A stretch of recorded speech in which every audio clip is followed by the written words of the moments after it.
que a grande novidade é o PMDB. O PSDB nós conhecemos, o PT nós conhecemos. Bem, são dois partidos modernos, os dois mais modernos que surgiram no Brasil depois da ditadura. O PT oscilando às vezes de forma pragmática para a tradição trabalhista, de certo modo ocupando o lugar que o PTB tinha no passado, e o PSDB oscilando também de forma pragmática, para agradar setores, parcelas da classe média urbana, para o DN, com o discurso da ética na política e também da necessidade de um choque de capitalismo no Brasil. Essas são as imagens que, a meu ver, não se modificaram muito do ponto de vista de uma análise de conjuntura política. Eu não vejo muita novidade na movimentação do Serra, nem do Fernando Henrique, nem do Alckmin. O Aécio eu nem falo, porque o Aécio não tem muita relevância. No caso do PT, né, também eu não vejo muita novidade, né, o pragmatismo do Lula, que fez com que ele praticamente se soltasse do PT e se transformasse numa figura, né, com moto próprio, ganhando às vezes, e aí a comparação também, a meu ver, procede, ganhando às vezes a estatura de um Getúlio Vargas, né, com a capacidade ardilosa de se movimentar em todas as áreas e negociar de forma brilhante acordos que produziram alguns avanços significativos nas políticas sociais do Brasil.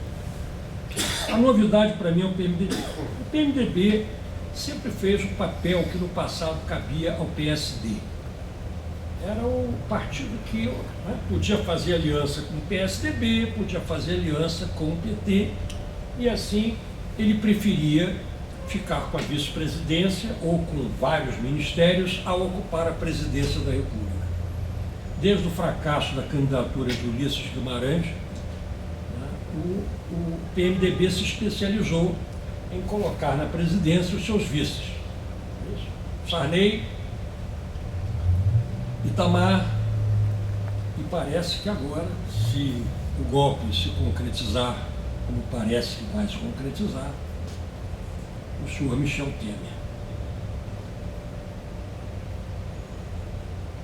Qual é a novidade do PMDB? A novidade do PMDB foi assinalado aqui pelos meus dois colegas que me antecederam, é esse programa chamado Ponte para o Futuro.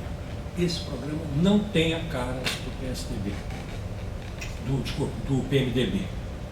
Ele tem a cara do PSDB.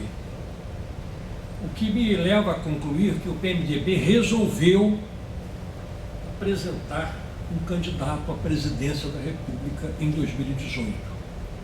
E mais do que isso, resolveu assumir um papel dominante na política, deslocando o PSDB para escanteio. Escanteando mesmo o PSDB, que vários analistas políticos já estavam considerando um partido em declínio, em forte declínio. A novidade é que o PMDB está assumindo uma posição de direita, neoliberal, quando ele antes ficava numa posição de centro, né,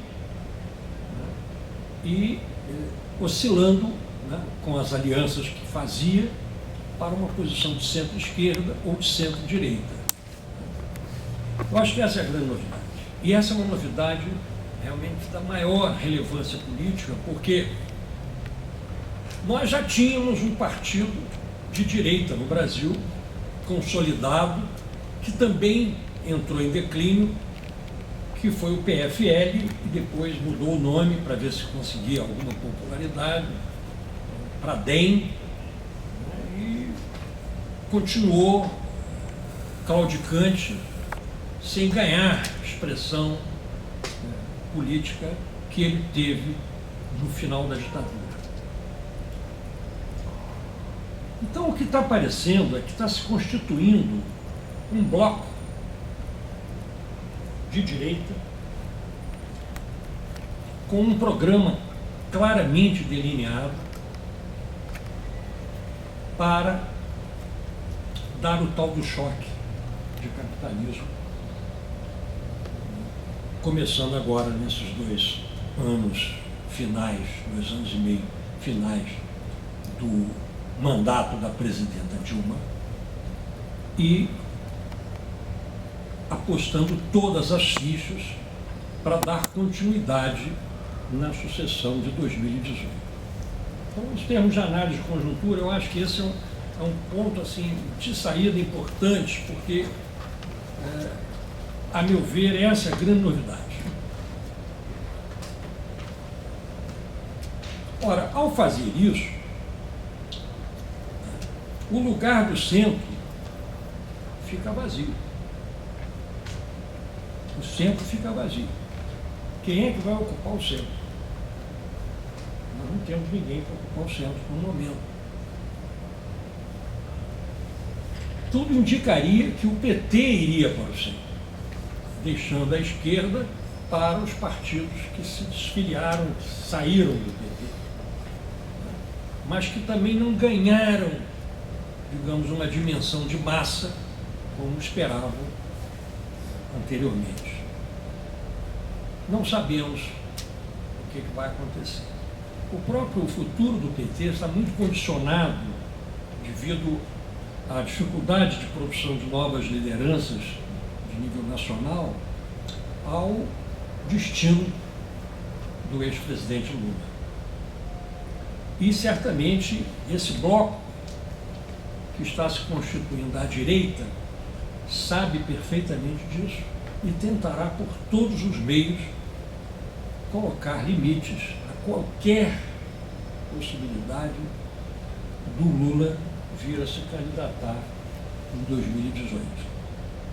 O próprio Lula também não está bem de saúde, isso é visível, e é possível que o PT tenha que buscar uma candidatura no momento em que ele, como partido, também está passando por uma grave crise em função da luta, né, que foi deslanchada contra ele por setores do Judiciário, do Ministério Público Federal e da mídia convencional. Então, eu vou deixar agora um pouco de lado a análise de conjuntura e vou entrar na discussão da questão da educação, porque ela, a meu ver, ela se articula com as perplexidades que foram apontadas aqui. A primeira perplexidade, as manifestações de 2013, de junho de 2013. Essas manifestações foram quase como um raio num céu azul, ninguém esperava. E, num primeiro momento, elas não pareciam se dirigir contra o governo federal. Elas pareciam uma espécie de um escoadouro, para não usar a palavra mais adequada, que seria vômito, parecia um vômito coletivo de um conjunto de insatisfações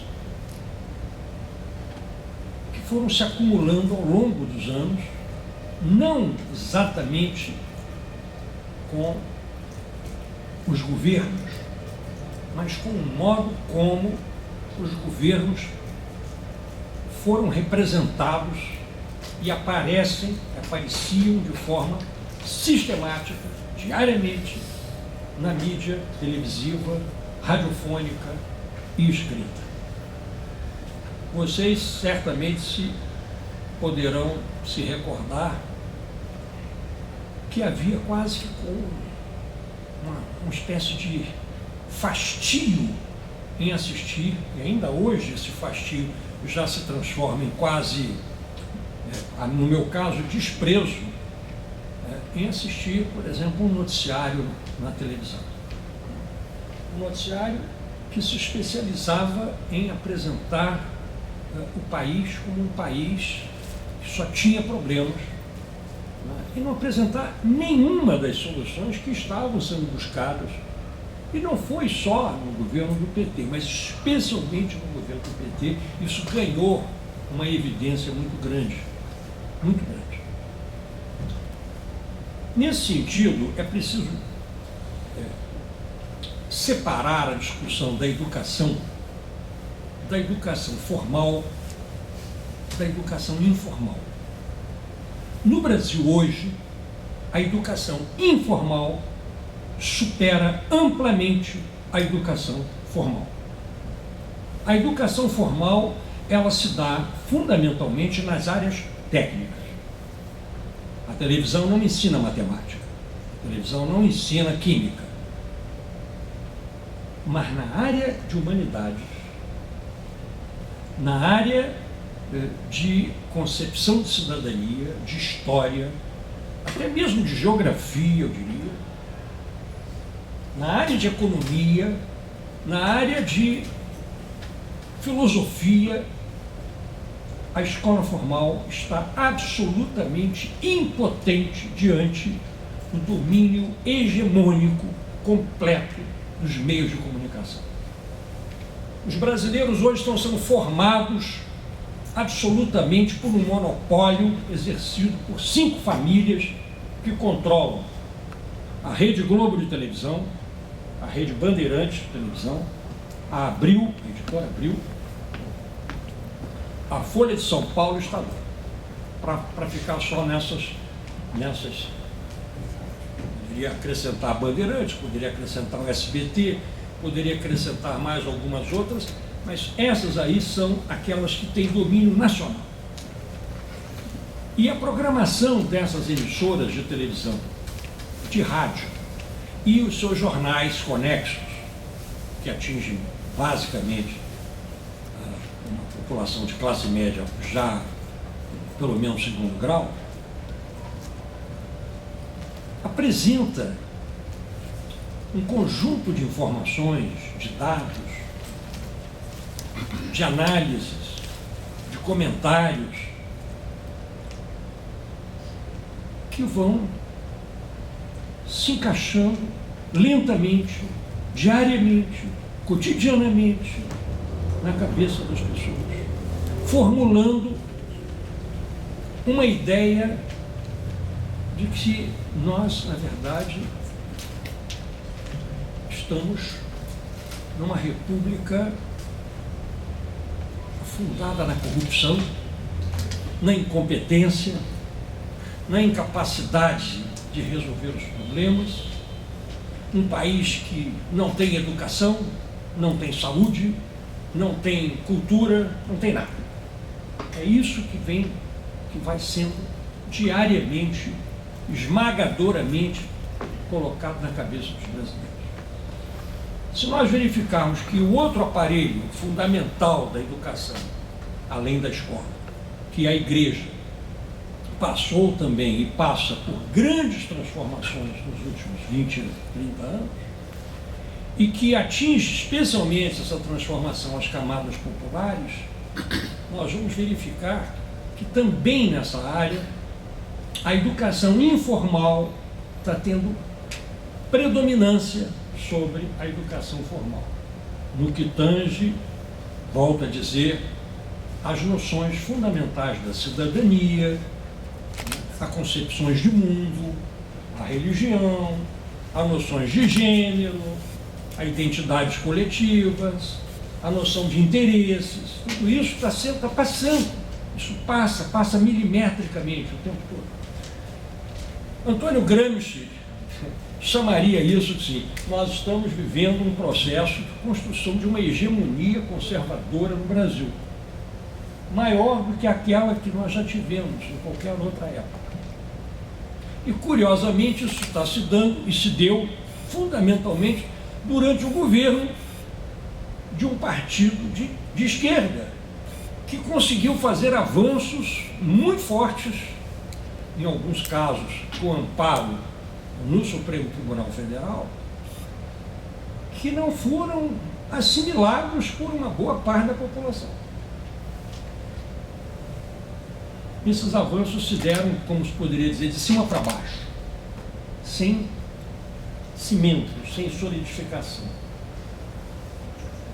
Então, eu acho que isso também explica, em parte, a constituição do Congresso mais conservador de que eu me lembre. Nunca, não é só uma questão de um Congresso de baixa qualidade quanto à educação formal ou quanto à cultura.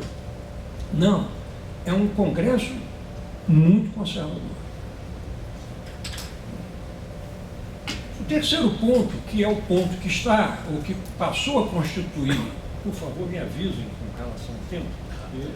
Não, tem 8 minutos. Já acabou, né? Não, temos 7 minutos mais ou menos. Ok. O terceiro ponto, que é o ponto que constituiu, vamos dizer assim, a base, né, da artilharia que se formou contra o governo e as suas alianças, no caso PT, PMDB, PP, que é a questão da corrupção, é um ponto que é muito curioso, porque ele foi constituído pela Constituição de 1988. A Constituição de 1988 criou a atual corrupção no Brasil. Ela foi milimetricamente produzida pela Constituição de 88. Como? Os parlamentaristas conseguiram fazer uma Constituição parlamentarista esperando que o parlamentarismo fosse aprovado no referendo. E não foi. Então criou-se uma situação absolutamente inédita, que os cientistas políticos chamam de presidencialismo de coalizão, mas que, na verdade, não é um presidencialismo de coalizão. O presidencialismo de coalizão, a coalizão é feita em cima de um programa comum de governo. No caso, nós temos um presidencialismo de corrupção, porque já que não havia como constituir um programa comum de governo do PT com o PMDB, e com o PP, e com a miríade de pequenos partidos de aluguel, o que se constituiu, na verdade, foi a compra de apoio no Congresso para as políticas dos setores, dos ministérios e dos setores, digamos, que ganharam maior predominância dentro do governo. E o modelo, começou com Fernando Henrique, não começou com Lula. E isso não é uma crítica ao governo do Fernando Henrique. Eu estou dizendo simplesmente que o Fernando Henrique teve que fazer o mesmo que o Lula teve que fazer e o mesmo que a Dilma está tendo que fazer. Senão não governa. E a Dilma não está conseguindo governar exatamente por quê? Porque ela não levou à frente esse tipo de acordo. Curiosamente, ela vai cair pela sua honestidade. Não é discurso político, não. É exatamente isso.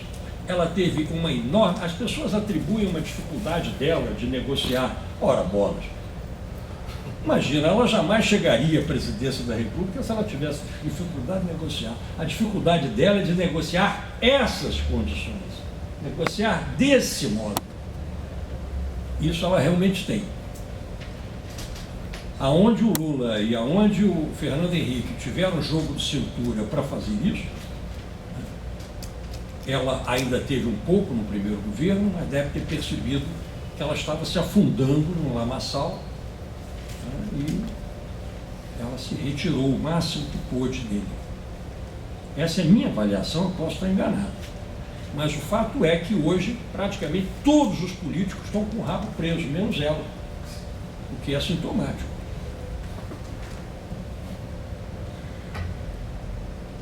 E aí fica uma questão que é a seguinte: como é que nós vamos lidar com isso agora? Porque a Ponte para o Futuro é um projeto muito mais, digamos, consistente do ponto de vista político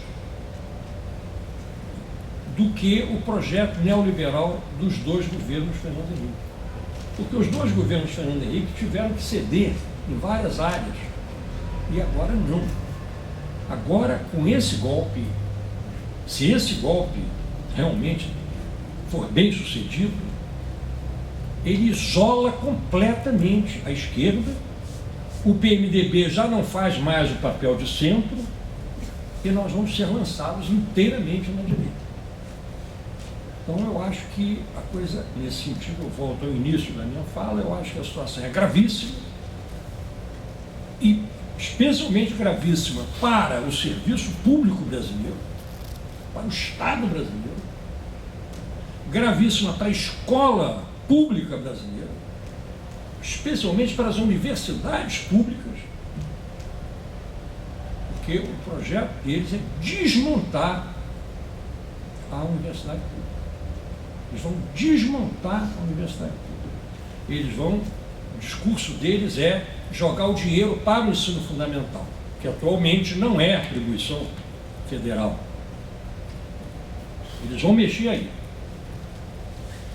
Eles vão mexer aí. E, curiosamente, também, muitos colegas pedagogos, eu não sou especialista na área, me convenceram, há alguns anos atrás, que o pagamento de mensalidades nas universidades federais não representaria nem 10% do custo da Universidade Federal. Portanto, não resolveria o problema de financiamento das universidades federais no Brasil. É muito mais uma demagogia. Mas é com base nessa demagogia, né, que se abrem espaços para o fortalecimento das instituições universitárias privadas. Tá? Não é necessariamente só a privatização da universidade pública, mas o fortalecimento das universidades, dos escolões privados. E aí tem uma coisa, e com isso eu encerro, que é o seguinte: fica se falando muito que nos Estados Unidos as universidades são privadas. A maior parte das universidades norte-americanas são público-privadas. E o privado lá não tem qualquer sentido empresarial. Não tem nenhum sentido empresarial. Na verdade, é privada no sentido de seguir uma lógica, né, de autofinanciamento com base em conselho comunitário, controla a destinação das arrecadações, parte das quais são doações de ex-alunos, que é muito comum nos Estados Unidos, que constroem, inclusive, os prédios das universidades.